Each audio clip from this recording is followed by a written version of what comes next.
Which cloud is good, AWS or Azure or GCP? Uh, Trust me, I would request you not to get into this debate, because if you look at the latest Gartner's report, AWS, Azure, and Google Cloud, all three of them are there in the top right quadrant. Those of you who do not know Gartner's Magic Quadrant report, you can go ahead and Google it later on.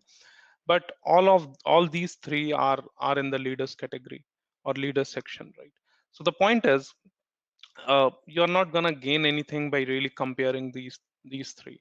There are users, there are customers for all three of them, and unless until you can, uh, unless until you can go ahead and learn all three of them together, what I would advise is just pick one out of these three and go ahead and start learning.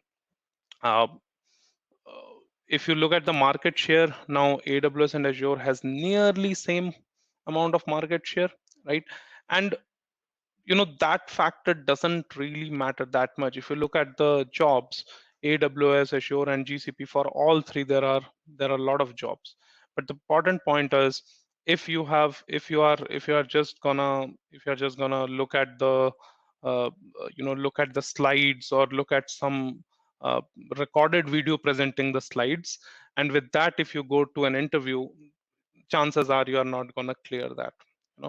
So so that's why I request you that please do not get into figuring out that which one is best or good. All three of these cloud providers are doing pretty well.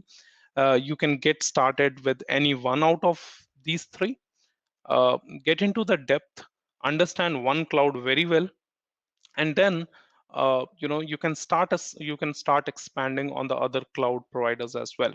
Because once you understand the concepts of one cloud, you will be able to relate it with the other cloud providers quite easily. So you do not have to go you do not have to worry much that, okay, I know AWS, I don't know Azure, I don't know GCP. Do not worry about it. If you are getting started, learn one cloud properly, and once you have the concepts in your head, you can actually go ahead and very easily you know you can very easily learn other cloud uh, as well.